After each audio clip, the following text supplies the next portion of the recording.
Town Hall Academy, episode 54.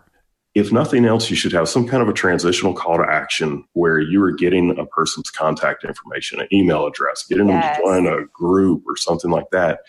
Because the more that you can own your web properties, the less that you have to depend on Facebook and what their next algorithm change might be.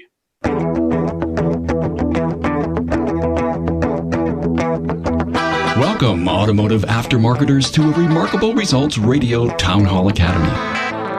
Listen to learn just one thing from today's episode on your journey to remarkable results.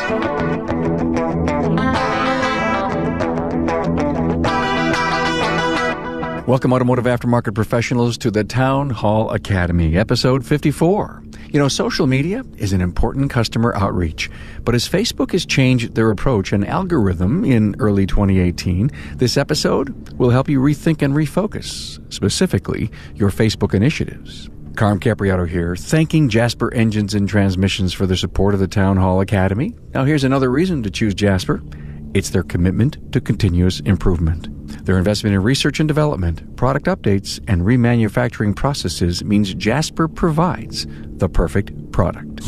Hey, joining me for the Academy is Carrie Lynn Rodenberg, Greg Buckley, and Brian Walker. Now, today's podcast has a sister video if you want to see the discussion in action. Yes, you can find it at remarkableresults.biz/A054. There you can view the Academy as it unfolded. You'll also find extended bios on my guests and links to their previous episodes on the show notes page. Also, you'll find an important part of the Academy, a compilation of the key talking points. Yes, sirree, the Cliff Notes are already done for you.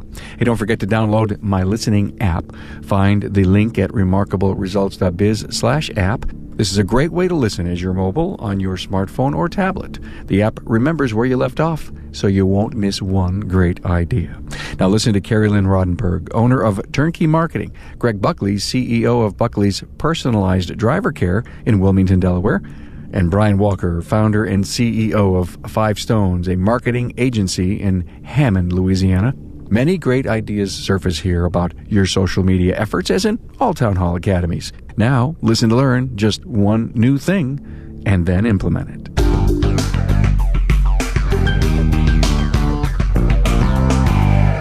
Ladies first, I'm going to give you the first one, and then I'm going to sit back and let you guys just talk about this. Why did Facebook make all these changes? Yeah, great question, Carm. So Mark Zuckerberg, he wants people basically to be more happy. He wants people to enjoy Facebook more, right? So they did all this research and studies with universities, and they said that seeing posts from brands, from companies and businesses were making people less connected and less happy. So his goal is to make people more happy by making people see things that really are meaningful more. So I'm going to be happier when I hang out on Facebook. That's what their hope is. I mean, they said that people are going to be on it less. They're going to be seeing businesses less, which for all of us who have businesses is sounds really scary, and a lot of people have freaked out. But it doesn't have to be scary.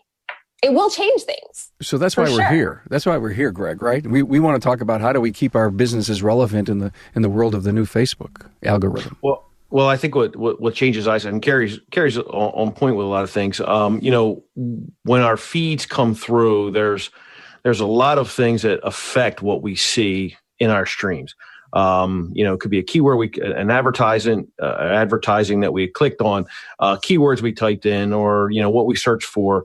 So a lot of times when especially over the last 2 years during the political season, a lot of things kind of went awry. Facebook was able to get pretty much hacked in a sense. A lot of political news, fake news, and all that came through. So what Zuck was, from what I see, is what Zuck's doing. He's trying to clean everything up and make it more of a personal contact media area or environment that was its roots to begin with. And that's what a lot of people keyed in on.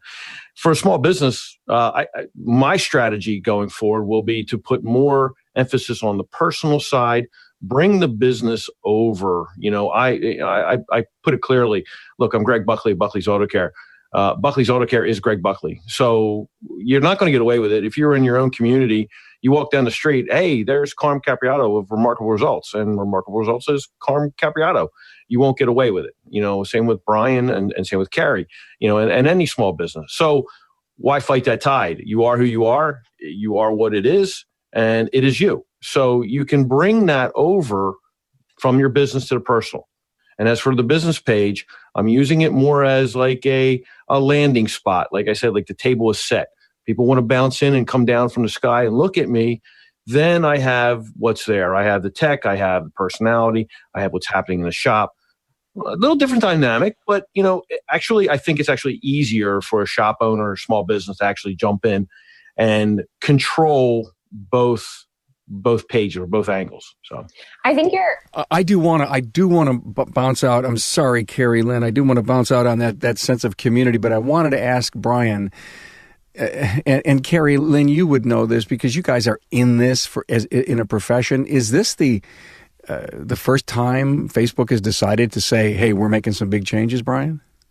No, we heard almost the exact same thing back in 2016. There's a link I could post it in the chat. And if you read what they said, they were saying pretty much the exact same thing, that they want the feed to be more of your friends and family than they do to be just a barrage of commercials for companies. Is this kind of like a reset then, do you think? I think we're seeing this time some things that didn't happen last time. Last time they said it and we didn't really see anything changing. Now we are seeing some things changing. Not seeing anything major, but we are definitely seeing some changes to the feed. So you're going to be seeing more people, like this has been a kind of big deal right now, is that you're seeing the same people kind of over and over, the people that you engage with more. You're going to be seeing less commercial messages, less like businesses. I mean, already it's hard to be seen on a business page, right? They say like 3% of people will see your post, 3% of your followers will see your post. So it's going to be even less. So those changes are going to affect your posting. It's going to affect how you pay for your media. Like people are going to have to be paying for their posts more, sponsoring their posts. And it's kind of one of those things that we're just going to have to kind of buck up and do, whether we like it or not. I think there's a lot of humility involved with it because we learn things, we learn marketing techniques, we learn different things and we hold on to them, but we have to market like it's 2018. So things that worked in the past might not work anymore, or really, really great posts, whether they're amazing or not, might not be seen or might not get the engagement. So whether we like it or not, whether it worked in the past or not, we're going to have to start playing by Facebook's rules a little more. And like you said, Brian, they've said stuff like this before, but we're starting to actually see it really take hold now. So I wouldn't just scoff it off. I would start trying to make those changes. Yeah, one of the interesting things that we have seen in the changes is actually people are spending less time on Facebook. I think it was, gosh, I wish I had the numbers in front of me, but the number of hours cumulatively that have dropped as far as Facebook usage, it's a tremendous amount of hours, 50 million hours or something like that. But it only accounted to less than 5% of the overall hours that were being spent on Facebook. But the thing that's going to happen with that is if people are spending less time on Facebook, then ultimately that means that there's going to be less space for the business postings and for the ads. And I would love to believe that Facebook is doing this because they want us to be happier, that it's truly, for our own good. But, call me a skeptic. I believe that they understand that it's really for Facebook's own good, because the more of these messages that people see, and the more just mind-numbing scrolling that people do that is proven to decrease a person's quality of life and their mental health, the more people are going to eventually start getting away from spending time on Facebook. I hear it all the time, especially with some of the younger generation, that they don't get on Facebook because of all the drama. They would much rather spend their time on Instagram. And Now, Facebook, of course, owns Instagram, but still they have to protect what they've built in Facebook. So when they're making a change like this, they're doing it for Facebook, not for us. Oh, so yeah. Are they doing it for the sheer revenue that if businesses, you had said something great. I want to look at your talking point. You said, hey, we figured out how to cheat the system and we'll continue trying to cheat the system. So this will continue to be a problem. You figure out workarounds as, social media experts, you figure the workaround. But is this, if a business has enjoyed their FaceTime with their customers through their postings, basically, I think what Amazon or what Facebook is saying, you're going to have to pay if you want to play. I think that, yes, if you want to continue to boost your exposure, or you're going to have to boost it, you're going to have to pay. It's a pay-to-play game. But in what I see is where Facebook can still be the winner is that, they have Messenger. And I think we have a great utility in Messenger. And if you craft your page the right way with building a group through it, getting people to, work with you to be, more of a one-to-one situation with it, I think you'll find a lot more success or at least I'm counting on that way to move, my shop as well. It is a big change, but it's not like Carrie and Brian said, it's nothing really new. I think this time they're actually just going to actually do it. And, what did they lose? $2.5 billion when they made the announcement in terms of market cap. In like one day. Yeah, in one day. I mean, it's definitely a shock. It's a different way to play this. But again, I mean, my strategy, my theory is just be organic. Take your videos, take yourself and put yourself in front of your brand and work it from the personal side. Like I said, you are who you are. It is what it is. And work that way. I think it's a very comfortable situation. I'm not necessarily saying it beats the system, but I've put up posts that still have strong carry through the streams and multiple shares, especially if it's an interesting fact. And that's where, your odd or unusual content can be that one that carries you a lot further, especially through social. So, and then again, you still have to mix yourself up. You've got your YouTube, if you're strong in Twitter, and then you've got Instagram. And Instagram is going to be really, I think, a player. And I'm doing my best to develop a better strategy for Instagram. So, Yeah, and as far as like the, if you've been doing this organically, does it mean that ride is over? Not necessarily. There's two different types of, people that are using Facebook, and a lot more types, but two, that I would define as your typical small businesses. And then you've got your influencers. The people who are true influencers, they are very likely not going to have to pay to get the same kind of exposure that they used to get because they've truly built a tribe. And those people engage with their content. And if you're able to put out content that gets the engagement, then Facebook is going to continue showing your content. It's the people who go on Facebook and they just post something because they know I need to post something today. And they never get any kind of engagement. They are going to have to pay to get their message out there. And, there's nothing wrong with that because it is very difficult for a small business to truly become an influencer without their social media being a full-time job, sometimes for multiple people. When Facebook made this announcement, for example, Social Media Examiner, they did a live stream video talking about it. And they said that they typically get about 30,000 people that'll watch a live stream video. They got over 450,000 people that watched that live stream, and it was completely organic, which, all Facebook Live is organic right now.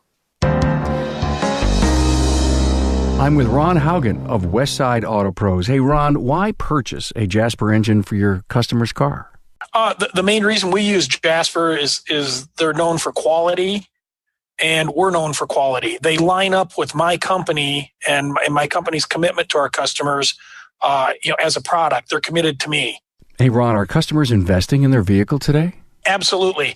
We see the surveys from AAA and all the different people out there where the average age of a car on the road is 11 years old. Some are even saying 12 now.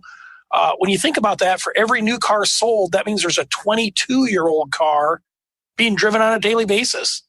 To me, that's amazing. The only way we get an average age of a vehicle on the road like that is because people are reinvesting in a car. And I think the reason they're reinvesting in a car is the cost of a car. I mean, cars are $30,000, $40,000, $50,000, $60,000. Why not drop $4,000, $5,000, $6,000, $8,000 into repowering the vehicle and get it back on the road? Hey, Ron, thanks for your insights on Jasper. Thanks for asking. Question about engagement. When you say you're going to continue to Facebook's going to continue to show your content, is it going to be because someone liked it, because someone shared it, or someone commented on it? Any ideas? Or all of the above? Yes, I would say all of the above. And, the more engagement that you get, and natural engagement, not clickbait type engagement, Facebook has come out and said that they do not want, these posts where you show an image where it's like for this, or comment for this, or, use the angry face for, using the different reactions for whatever your answer would be. They don't want that clickbait type of stuff, but the true engagement where people are talking with you or with your brand, and, asking questions and joining in on a real discussion.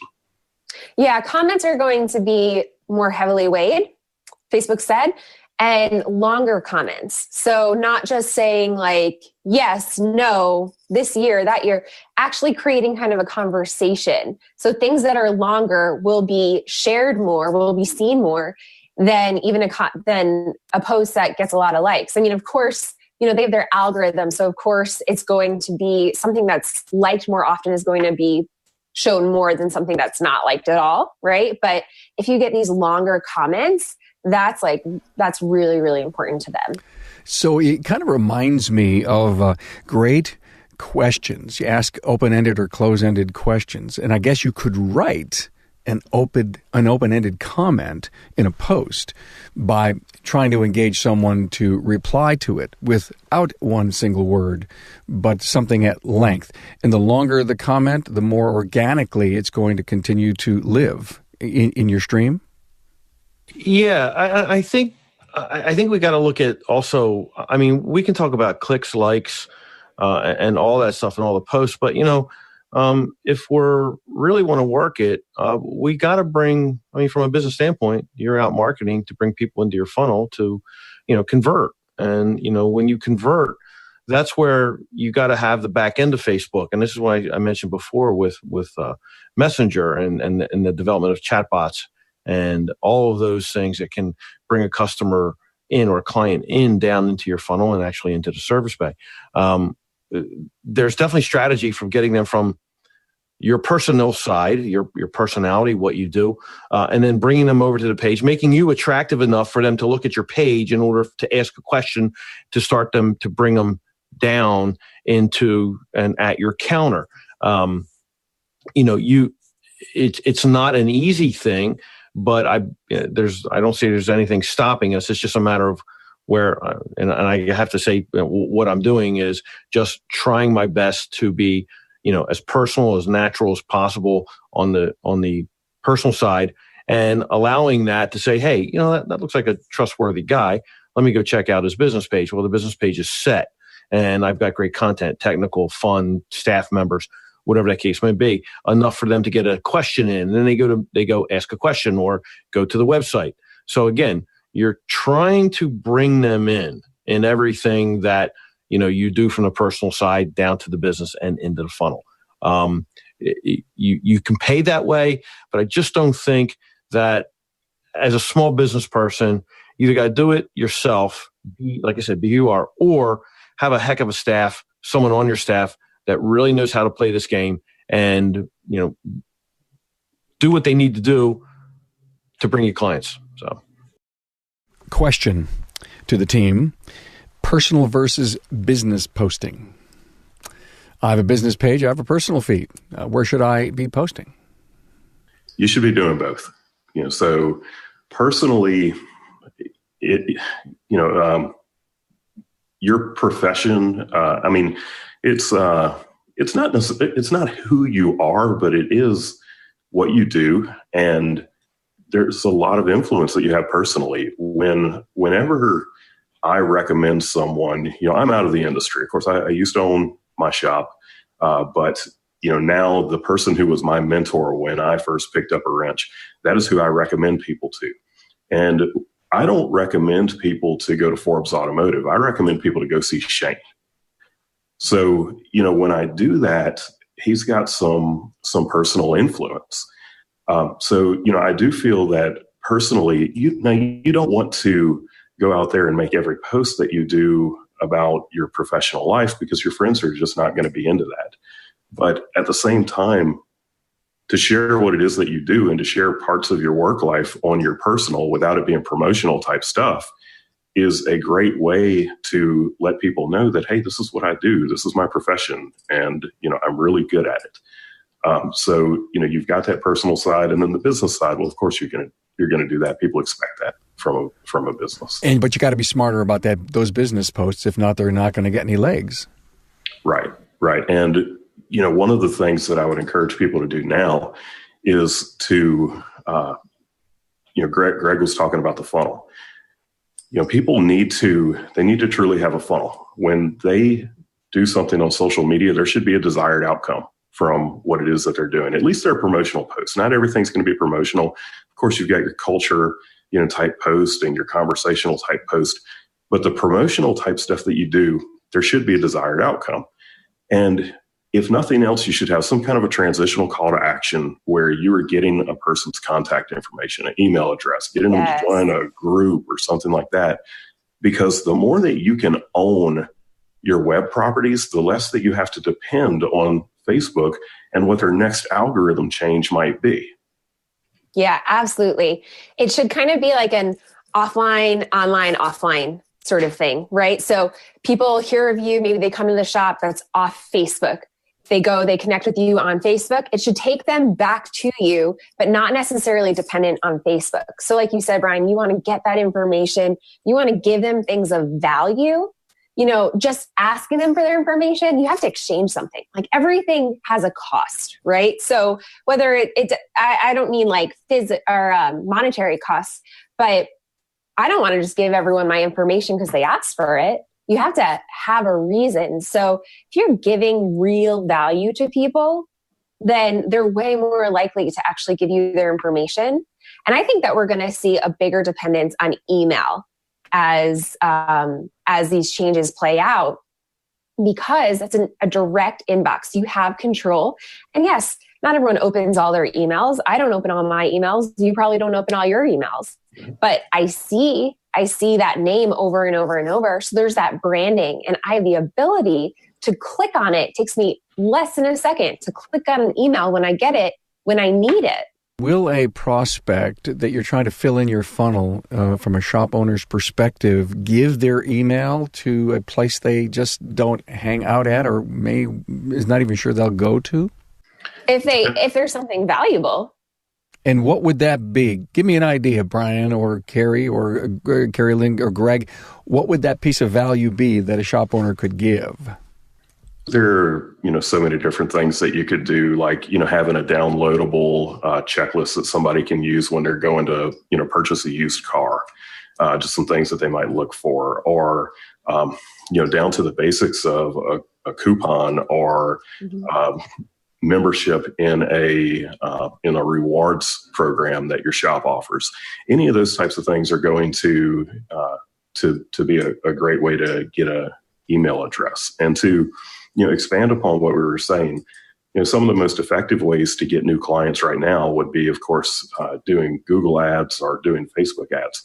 But you have to pay for those, and they're not getting cheaper. So when it comes to your email, you own that email list. Now, of course, you have to pay a subscription to something like Constant Contact or MailChimp or Infusionsoft or however complex you get with it.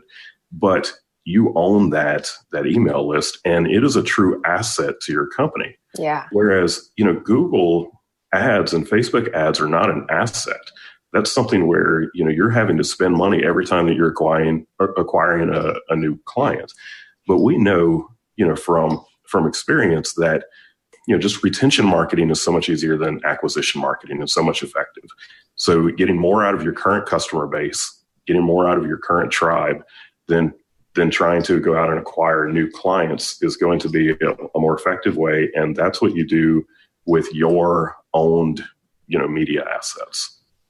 And not only just retention, it's looking at it similar to retention, where you get a customer and then you follow up with them and you keep kind of showing them the love.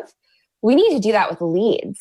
We need to be giving, like we said, we need to be giving something that's kind of top of funnel. It's easy for them to consume, easy for them to get, right? And then following up with people, because 95% studies show that 95% of leads need to be touched 7 times before they're willing to actually convert. So we have all these people coming to our Facebook pages, coming to our websites, and 99% of people, literally, that's a real statistic, 99% of people are not ready to buy when they visit your Facebook page or your website. So that's where we need to be capturing people and then having those touch points with them over and over and over, providing value, following up with them before they're actually ready to become our customers, and then continuing to show them love, continuing to follow up and build that trust and relationship. I love where this thing is going. I don't know where to go next. I've heard the words tribe, community, give value, own your email list. So many of us have posted as shop owners on Facebook to put the picture of the cool car that we're working on, and that may not necessarily get enough legs in the new algorithm. So we've really got to rethink this, right? Yeah, and especially things like, posting that picture of the car. There's just not a lot of value to that content. What I like to tell people is to give away everything that you possibly can, especially in the industry that we're talking about right now. Most people are not going to go fix their own car. They're just not going to do it. So rather than posting a picture of the car, I would shoot a video and I would show exactly what was wrong with it. I would talk about the symptoms that the car was having. I would show, the part that was being replaced. I would talk about how you actually do it. And you know what? If you give so much value that the person can actually fix the car themselves, then great, because they're going to love you for it. And they're going to, come back to you time and time again for the things that they can't do. But content marketing at its best is giving away the best information that you have and providing as much value as you possibly can. Well, a trailblazer in that realm would be Mr. Greg Buckley. Greg, you trailblazed that for years. Well, yeah, we've done a lot with, we started with YouTube before Facebook really started to mature. And, our YouTube channel, we have over 1.6 million views, and it's amazing, like 40,000 minutes of people who watch the channel. And the videos are, they explain what we're doing. They don't necessarily make a repair out of it, although some of them we get down into the weeds on a few of the topics. But Brian's right. We want to be able, and especially on Facebook now, you want to keep a succinct topic, or make your videos succinct, 1 to 3 minutes maybe, cut to the chase on a few things, show them the highlights of it. I don't personally get into showing them how to fix the vehicle because, one, I think I open myself up to a little bit of liability if I say do it this way, and it doesn't, and they don't follow the rules. So I kind of like keep it in a gray type situation. Like, okay, we're doing this, and this is how much. This is why it costs the way how much it is. So, like, if we're doing a timing chain, we'll explain why we're doing the timing chain, what were the symptoms, what will be the results afterwards, and we'll show them details of the cylinder head that may have had to be fixed, or the timing belt, the water pump, complementary issues when you're doing it. So we give them all kinds of information, but we won't go in sequence and say, okay, step 1 through 20 on how to do a timing belt or timing chain. So that's how we limit ourselves. Those videos do get a lot of play. They get a lot of views. We do get calls. YouTube actually probably provides more leads than Facebook does right now. And actually, YouTube, I know we're talking Facebook here, but YouTube is really starting to get its act together in terms of being more of a social media community with a lot of chatter underneath your videos, just similar to what Facebook's doing. But with YouTube, you have a benefit of having, Papa Google own everything. So, there's a lot of advantage there as well. So again, you're splitting time. you're splitting social media sites and different ecosystems. And you got to be prepared for both. But the gist is, hey, man, get out there and do it. I mean, when I'm trying to coach, I try to tell people, look, if you don't get in front of this now, I mean, you're really will you close your doors? No, but you'll be at a disadvantage and you'll have to pay a lot of people to do this stuff for you. I don't think any of us could afford to have someone come in our shop on a daily, weekly, or even a monthly basis, shoot a bunch of videos, put the production underneath of it, and come out with a reasonable cost. So you grab your phone, you do a quick clip. You don't have to be in front of it. Just highlight the content, create a little story and put it up and post it. Get used to this. This is you. This is marketing now and in the future. I love what Brian said. He gave me this note. He says, Carm, live video is king. Run and gun. Low production. Authentic. Man, Greg, so you true. just described that. Brian, so tell me, hey, Carm, you don't have to have makeup. You don't have to be a Hollywood star. You just got to go out and tell a story. Yeah, that's it. People, they crave authenticity. And, when it comes to that high production value video, there's a place for that. If you're going to have a video on the homepage of your website that is introducing people to who your company is, that should not be a run and gun video done with a cell phone. That should be something that's been produced nicely. But the day-to-day kind of stuff that you're doing on social media, no one can afford to do that, on an ongoing basis. And they don't have the time to do all of the production that goes into it. So, I mean, just like Greg said, and you pull out a cell phone and you just start talking. You start showing people what it is that you're doing. You start showing them your company culture. You start adding value to it. You might get into putting an intro or an outro on something like that, which is going to be, a very, very easy, quick thing to do before you throw it out there on your YouTube channel. But for Facebook, even beyond creating a video to just put on Facebook, instead of doing that, go live with it. When you're live, it doesn't get more authentic than that. And there is no production value in going live, unless you're using like Wirecast and multiple camera angles and all that stuff, which is very, untypical for a small business. Your message is raw, right, Carrie? I mean, basically what he's saying is it's acceptable today to be normal in who you are. And what kind of content? So someone's listening to this for the first time. They've been, on the edge. Should I or shouldn't I do it? Give us a recommendation of someone taking their phone up and doing a Facebook Live. What would they want to talk about? Is it okay to talk about the business, a vehicle, or just how I'm doing, how I'm feeling today, how I'm enjoying my customers? Is it good to be personal? Yeah. Okay. So it's so good to be personal. I think that there's a few different things. Like we were saying, everything needs to have value to your customer. So we can't get stuck behind the curse of knowledge, right? Like we know about vehicles. And so we might think this is really, really cool to show someone this super unique thing. But if 75% of the people who come to your shop are women and they're moms and they have no time and no clue about cars, they're coming to you not because they love cars and they're experts in it. They're coming because they need to use their car and you're the expert. So you need to really, really think about what they're thinking about. And that's where the value is going to be. Don't get stuck behind what you want to communicate. Always stay close to your customers. I have it. You're just holding up a soccer ball, right? Well, maybe not, but maybe you're taking a video of, like Brian was saying, hey, if you need to change your windshield wipers, here's how, and the truth is the majority of people aren't going to actually change their windshield wipers. Or maybe here's why.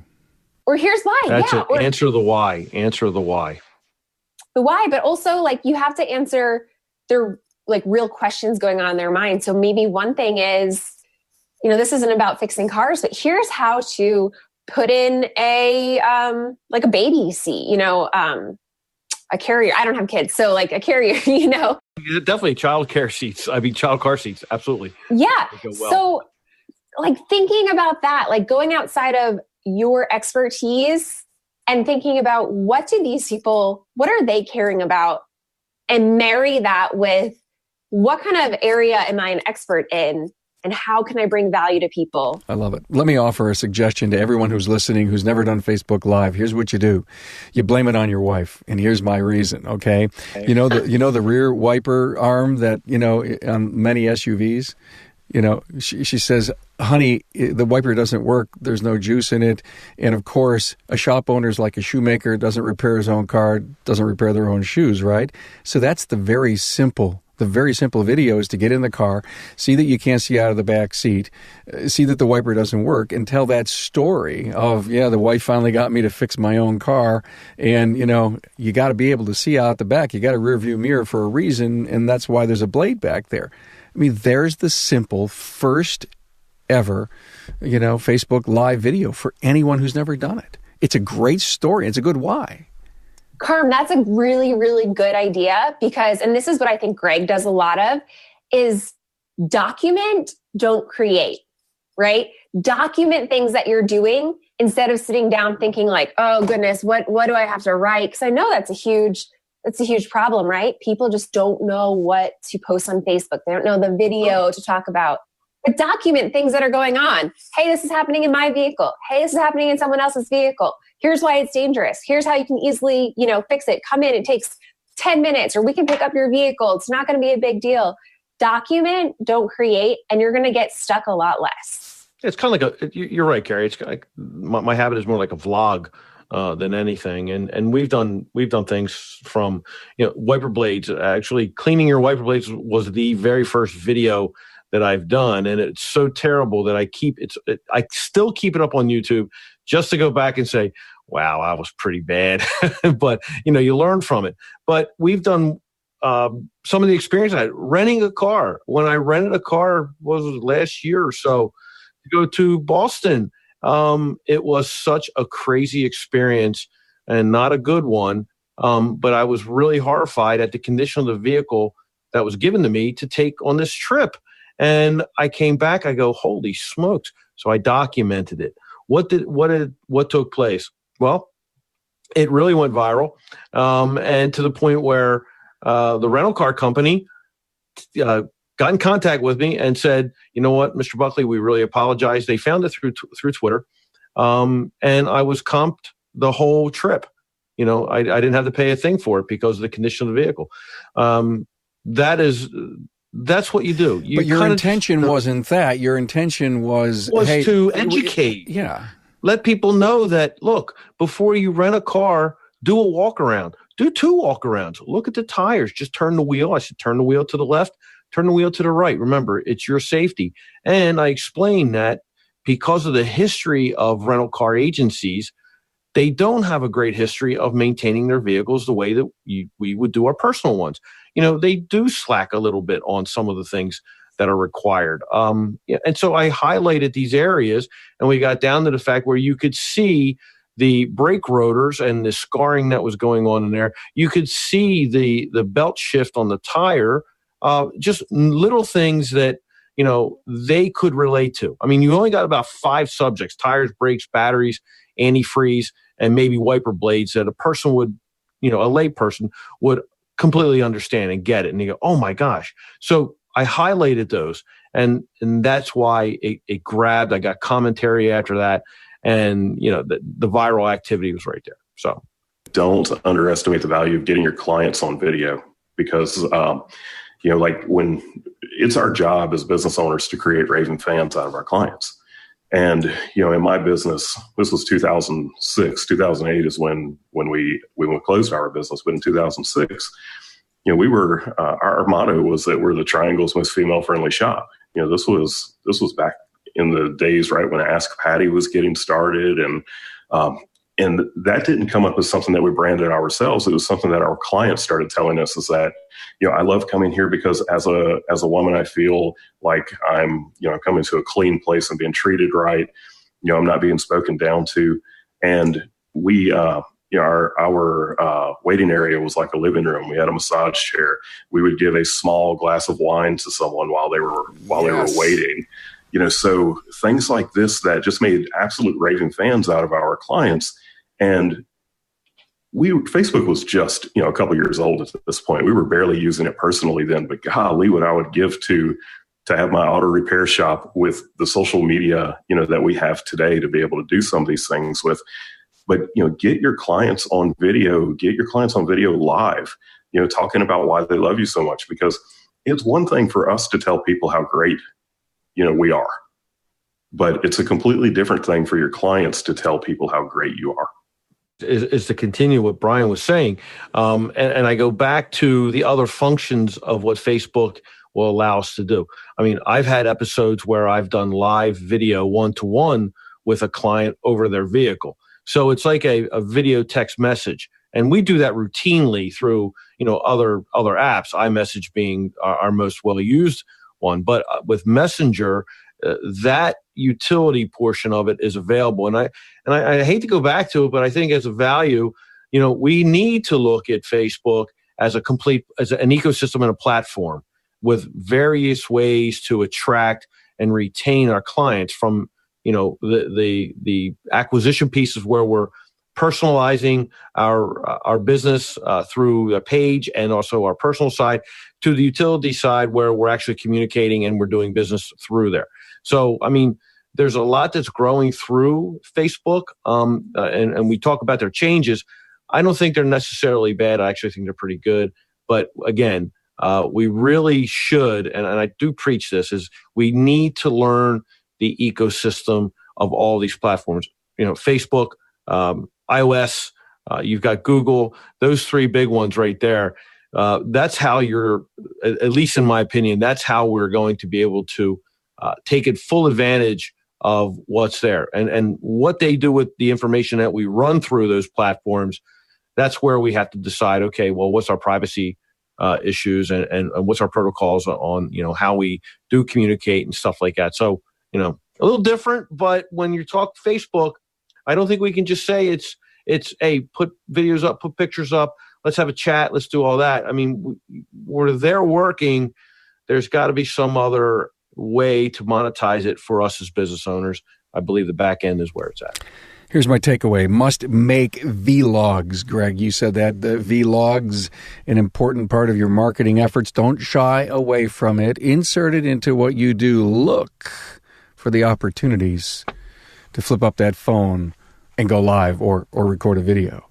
And I believe it happens every 15 minutes in a shop today. You'll find an opportunity to get something out. Let me ask a question of both Brian and Carrie Lynn. You were talking earlier about email and owning your own organic list, your tribe. How important is really good web presence if you're trying to bring people to it? Does your website have to do something better or different than it does today? I think that your web presence is kind of like the facade of your building. If somebody doesn't want to bring their vehicle to be serviced at a place that looks like a junkyard, so if your website looks out of date, then there's a good chance your scan tools are out of date. If your website doesn't speak nicely to the client, there's a good chance that your service writer is not going to speak nicely to the client. So I think that your website is, well, number one, it's the hub of everything that you do online, and it needs to be a good representation of who you are. So as your business changes, your website needs to change. When you are, telling the story, which you should not be telling the story of your business, you should be telling the story of your client, Yes. on your website. So it's very, very important in my mind. And, as I look at what we do for our clients, when we develop leads for our clients, that is typically, ending up on their website or on a landing page of their website somehow. So, that is often the second impression that they're getting, right behind the ad that we're creating for them. Yeah, I think your website has, multiple functions, obviously. There's two things that I think are super, super important that lots of small businesses in every industry really miss, that I think would have a huge, huge change if we implemented. One is that it has to kind of pass the grunt test. So, what is it? Geico, it's like so easy, a caveman can do it.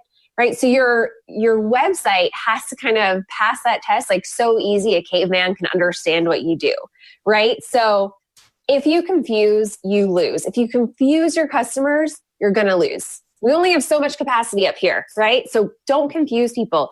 Tell them we are auto repair for this area, and we, show them trust. Talk about that one thing that makes you unique, right? So make it clear what you do, what the benefit of going with you is. Okay. And the second thing that I think is really, really important that people are losing, we kind of touched on it earlier, is capture those leads. Capture them. Like I said, 99% of traffic to your website is not ready to buy. So you're paying for your website, you're getting people there, you're paying for SEO, and then you don't have, you might not remarket them, you might lose them, you might not have those touch points. So capture the information of those people who are on your website. I think that is vitally, vitally important, and a huge, huge opportunity for our industry, for those in our industry. I think you knocked it out of the ballpark here. I think this went to places we didn't expect. I would like to go around the room and ask you all to offer up a final thought to our wonderful automotive aftermarket audience. Here's my final thought, and I have one. It's very easy.